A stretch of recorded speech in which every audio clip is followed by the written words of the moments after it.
Welcome once again. It's time for Sales Pipeline Radio. So catch your waves, grab your board, and let's ride along with Matt Heinz from Heinz Marketing. How are we doing, Paul? I'm doing good today. It sounds like you're going to do kind of a year-end recap or a rant or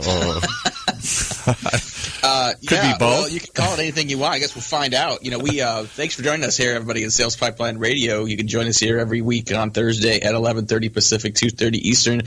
We feature a variety of interesting speakers, thought leaders, experts in the sales and marketing world, specifically focused on B2B, specifically focused on helping people build and close bigger pipelines of business. And typically we've got a handful of great speakers and great people to interview. And today, Paul, it's just you and me. It's just you and me today. All right. But I do want to walk through, we're going to do a little bit of walking through what we've seen so far in 2016, what we expect sales and marketing professionals are looking at in 2017, kind of tee up the new year a little bit before we all take off and kind of get engrossed in our hot toddies and eggnog. And I definitely want to encourage any of you who are listening live today on salespipelineradio.com or listening in through the Lead Radio Network. Paul, what's the best way for people to call in if they have a question or want to contribute something? We're taking calls live today. Here's the number, area code 949-330-7761. That's 949-330-7761. Operator standing by to take your call. We have a whole bank of operators. If you're not watching the live version of the show, it's pretty much like the old Labor Day telethon. Banks of them. Got a whole group of people that are answering phones. I'm kidding. Did you guys get a call? Oh no. Okay, I thought the phone was lighting up back there. Okay. But no, I thought we'd take advantage of the opportunity today to talk a little about a topic and a theme that we're thinking an awful lot about heading into 2017. It's the idea of profit center marketing. Now, we have spent time with a lot of our guests talking about marketers embracing revenue responsibility and talking about the idea of full funnel marketing, encouraging marketers to think about their impact across the entire funnel. And so we think of profit center marketing as sort of the next step in that evolution. We think of it as an opportunity to treat your marketing organization as a profit center, because I think the alternative, if we're not doing that, is that people see us as a cost center. And I've seen way too many organizations that really kind of position themselves as a cost center.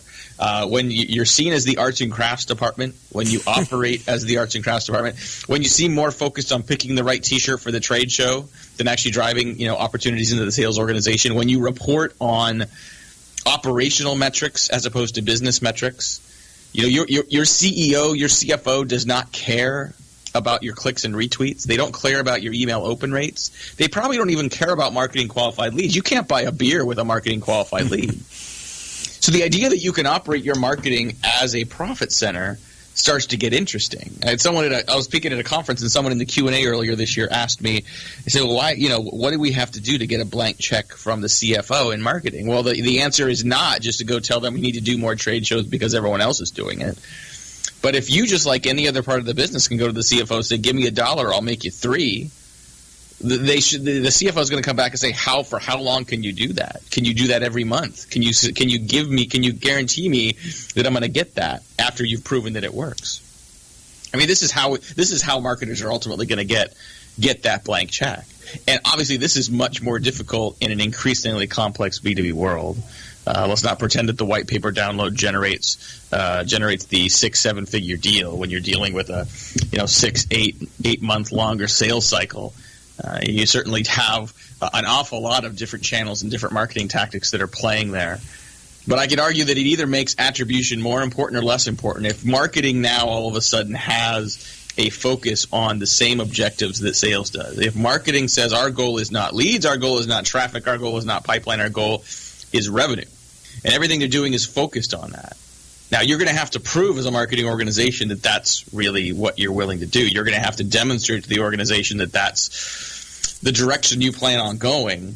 It's got to be a lot more than lip service. I've seen many organizations talk about revenue responsibility, talk about the idea that they're going to be directly contributing revenue results for the organization, and then go back to just doing what they've always done. You are blowing my mind here today. This is supposed to be comforting. This is supposed to be making me feel like I'm doing everything right, and I'm just getting ready for the new year. You're telling me that marketing's been doing it wrong forever? I was in marketing departments many years ago.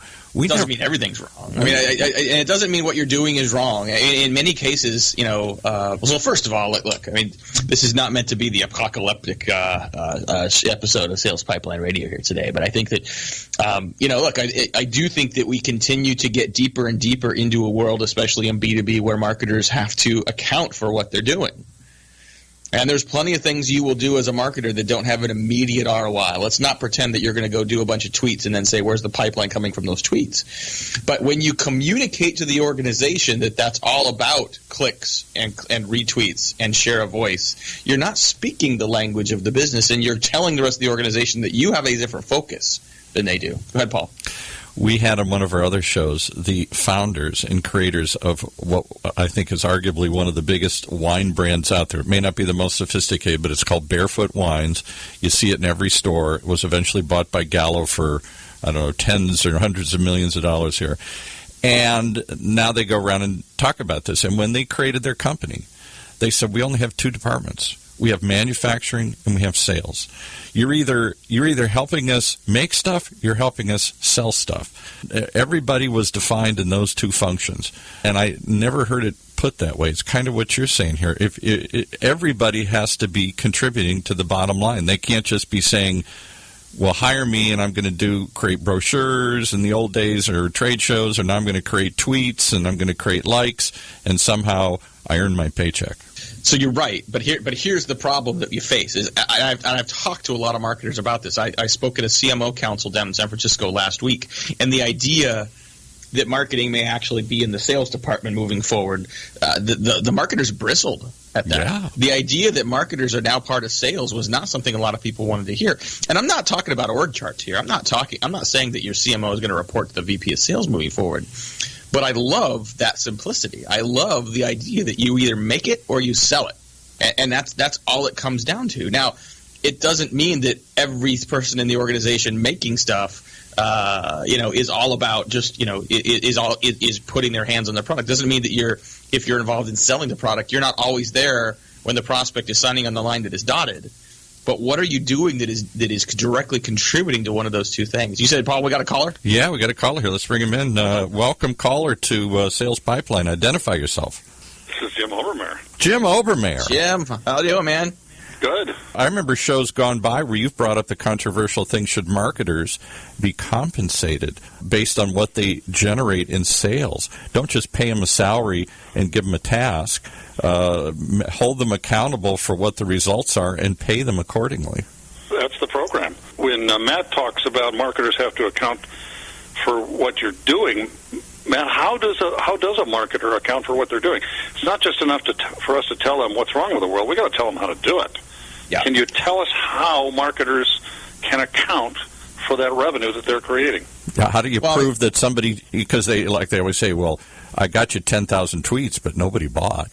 How do you create a connection to that? Yeah, well, and I think it's a really good question, and there's some amazing technology tools that can make this easier. But I think intent is more important than precision in this front. Yeah. If you're generating tweets for the sake of tweets, if you're telling me that you have this big clip book from your PR team and you're excited because it happens to be a big clip book, well, tell me that those got in front of the right people. I've had many conversations with PR firms where they want to get in the biggest publications that have the most views. But what I really want is the trade press. I want to get coverage right in front of the people that matter. And if I'm going to get that coverage, what's the right message? If you understand your prospects well enough, you understand the stages of their buying journey. At the very beginning of that buying journey, you need to challenge their status quo. You need to get them to think differently based on a topic, based on a trend, based on something going on in their business that gets them to think differently about an outcome, that gets them off their duff and eventually gets them to commit to a change. What is that message? And how do you get that message in front of your target? Right? So now when we're thinking about PR, we're thinking about awareness, we're thinking about creating share of voice, we're thinking about all the things that provide air cover for organizations to sell, which people have been doing forever. What this does, independent of how you measure it.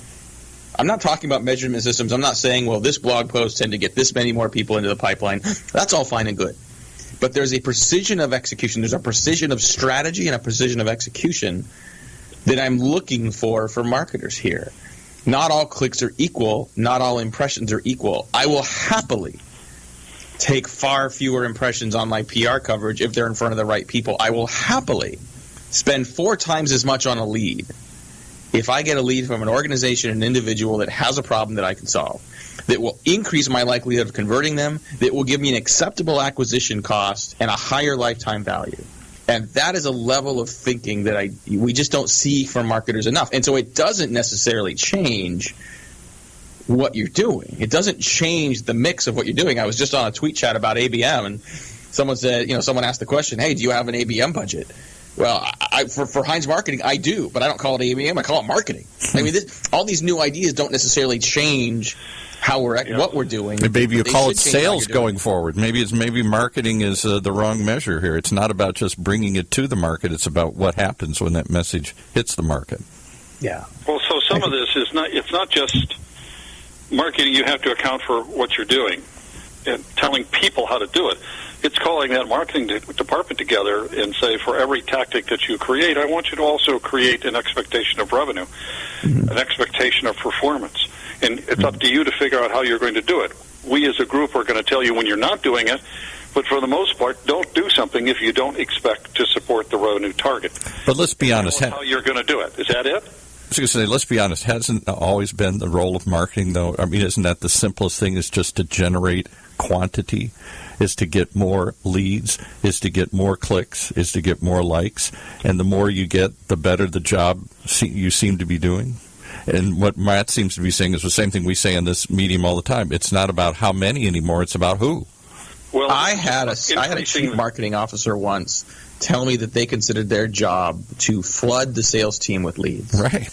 And that is such a ridiculous thing to say, that you think it's your job just to sort of flood them with leads so that they have no ability to actually adequately follow up with them, no ability to necessarily sort which ones are the most likely to engage, most likely to buy, which ones are most likely to buy the most from you, be the best lifetime value customers. That is lazy marketing when you're focused on those, as far as I'm concerned. People won't put up with that anymore. Well, because as you say, they hate it. They get a flood of leads, and they're all pointless. They're all just fluff. It's a waste of time. Yeah.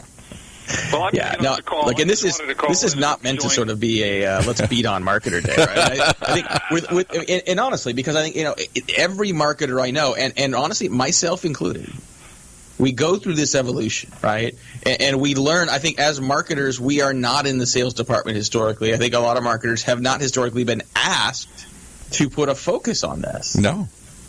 But the day of reckoning has come, and I think that as each month and each quarter goes by, we are definitely seeing this become far more important. We're seeing not only the request for marketing to embrace revenue responsibility grow, but the imperative for marketing to change where they're focused, to change how they decide what they're going to do, to change the culture inside marketing organization to be less about activity, less about volume, more about quality, more about output, more about metrics you can buy a bear with.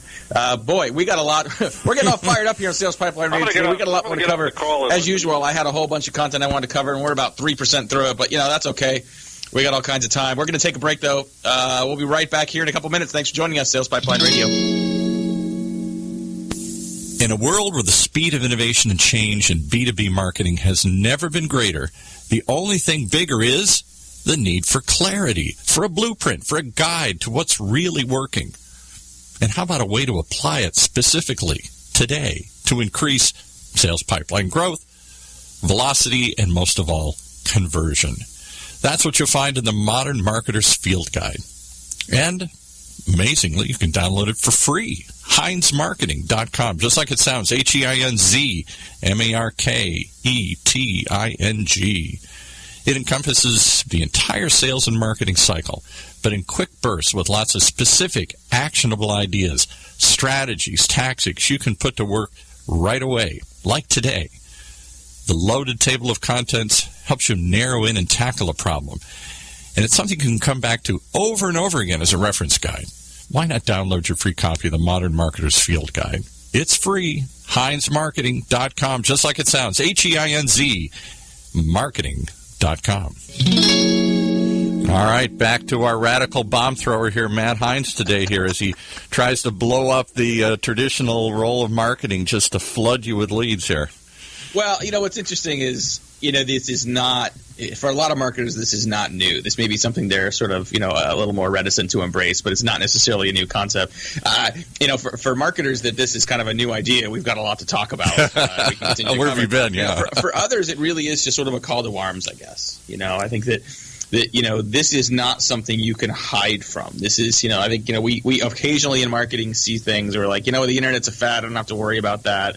Or, direct marketing and B2B is a fad, I can go back to doing my awareness and brand marketing here in a little bit.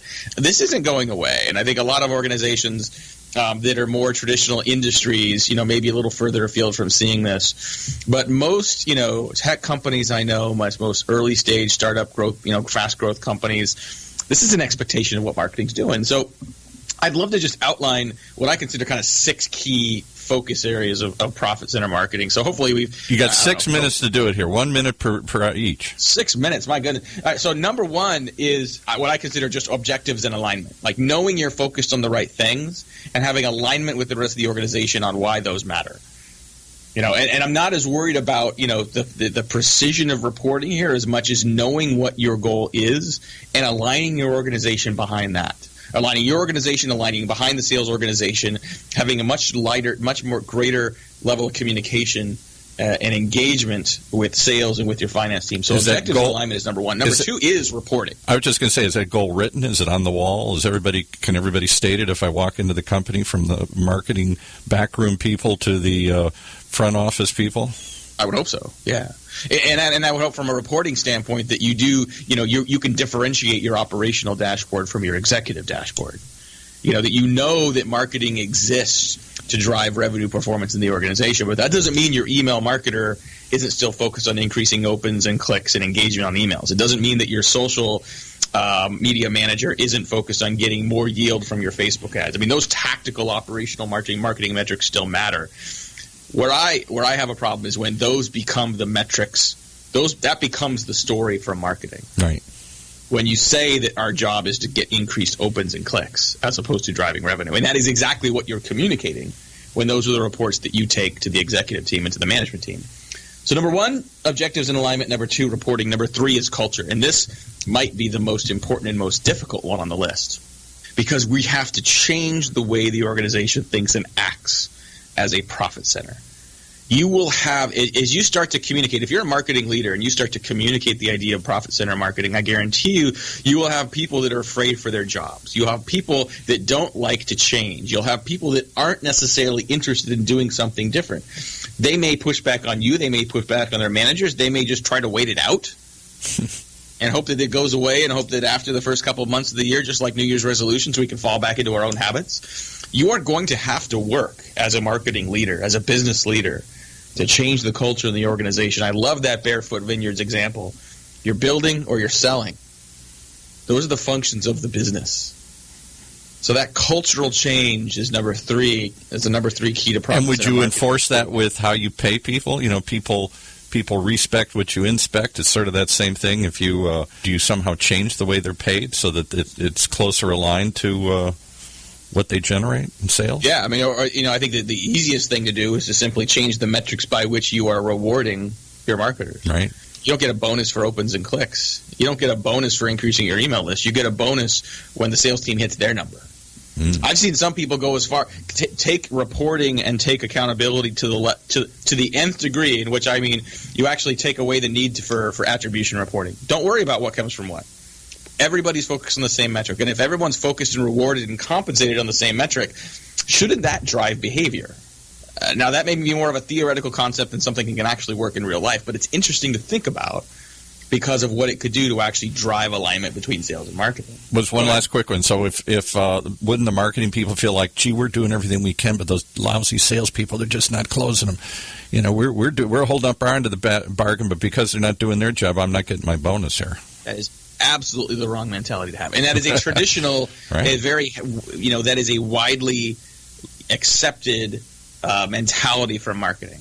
If sales isn't closing your leads, then you either need to work with them to improve their follow-up, to find out what they're not doing, or improve the quality of your leads. I mean, something is wrong in that problem, right? And it's either related to follow-up or the quality of what you're generating, or maybe a little bit of both. Like, you can't afford to have the finger-pointing game that has existed forever between sales and marketing. That has to go away. It's another part of that cultural change. And I could argue, you think it's going to be hard to change the culture in your marketing department. Wait until you actually go try to change the way sales thinks about marketing. Yes, exactly. We have trained our sales organizations over decades to think of us as the arts and crafts department, to think that no matter what leads you generate, no matter what you say, I love that term, the arts and crafts department. Arts and crafts marketing. Yeah. At the end of the day, at the end of the month, at the end of the quarter, most salespeople you talk to will say, yeah, marketing's great, but I'm on my own closing deals. Yeah. I'm on my own to hit my number. I have to do that on my own. Right. And look, to a certain extent, that's always going to be true. But why can't marketing have a more? Why can't at the end of the month and the end of the quarter, sales look at what they have to bring across the line and say, well, how can marketing help with this? How can the entire organization rally with me? Many years ago, was involved in sales as well and ran some sales teams. I can't think of a time, particularly outside sales reps, ever even interfaced, even ever talked to the marketing to people, other than I need some more brochures. Right.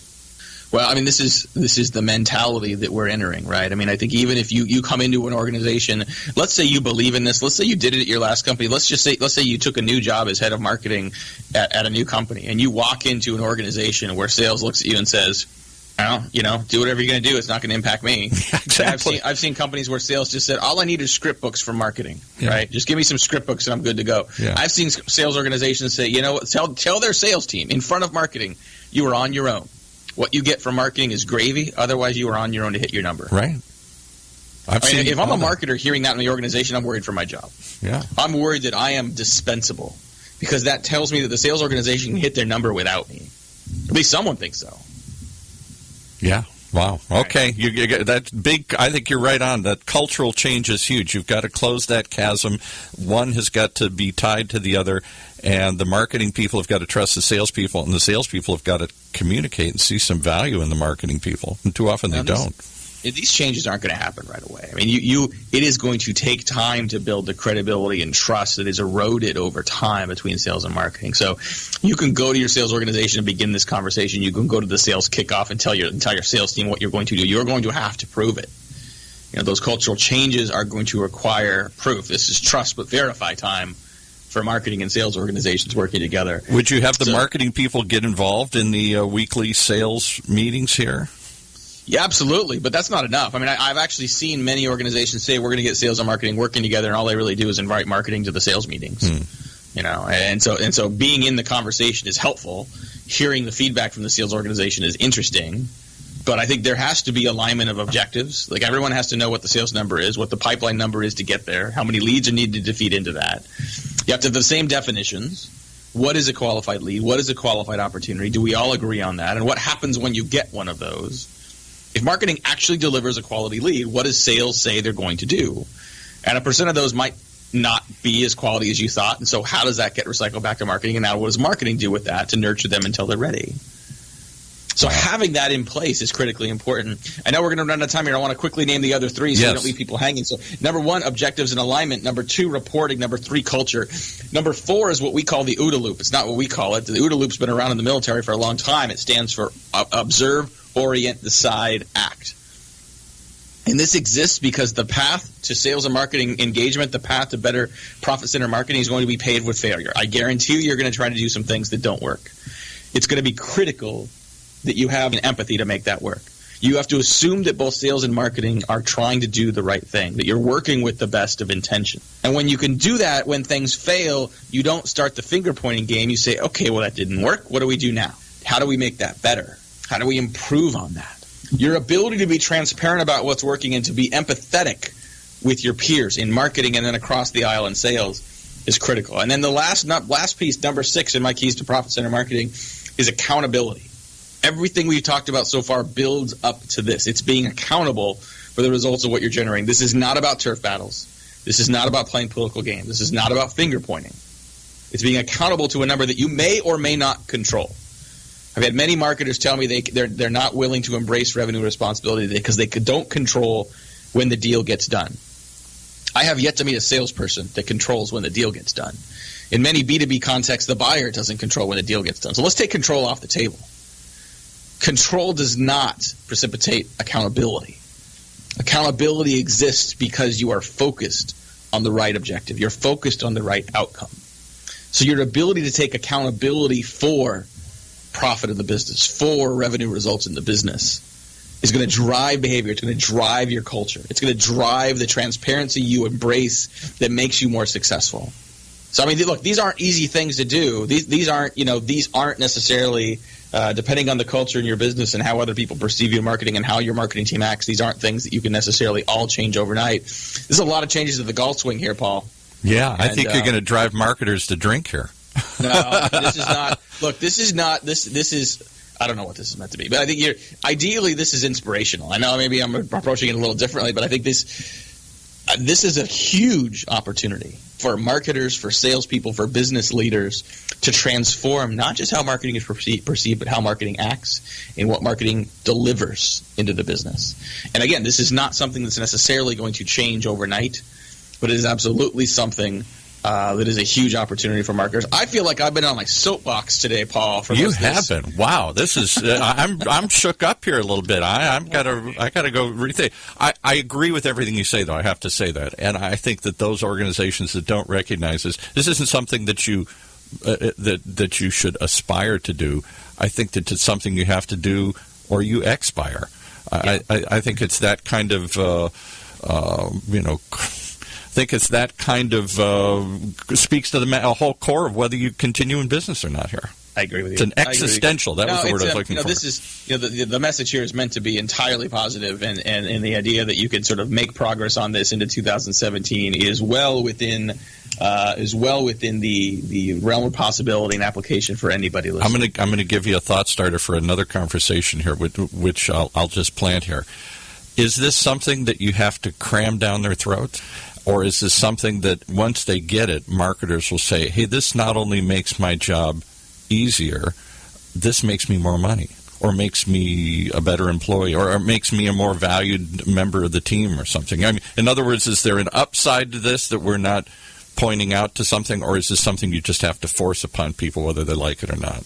Well, if you force it on people, it's probably not going to work very well. I think it's easy for me to look at this stuff and see it kind of. It's common sense, but maybe that's because I'm on the other side of the mountain. Right. I think that there's, I think a lot of people may look at this and say, well, this is a long path to climb. This is going to be a difficult road to hoe. But I don't think marketers have much of a choice if they want to remain competitive and relevant to modern B2B organizations. I think this is the most amazing time I've ever seen to be a B2B marketer. Your ability to embrace this makes you such a critical part of the organization.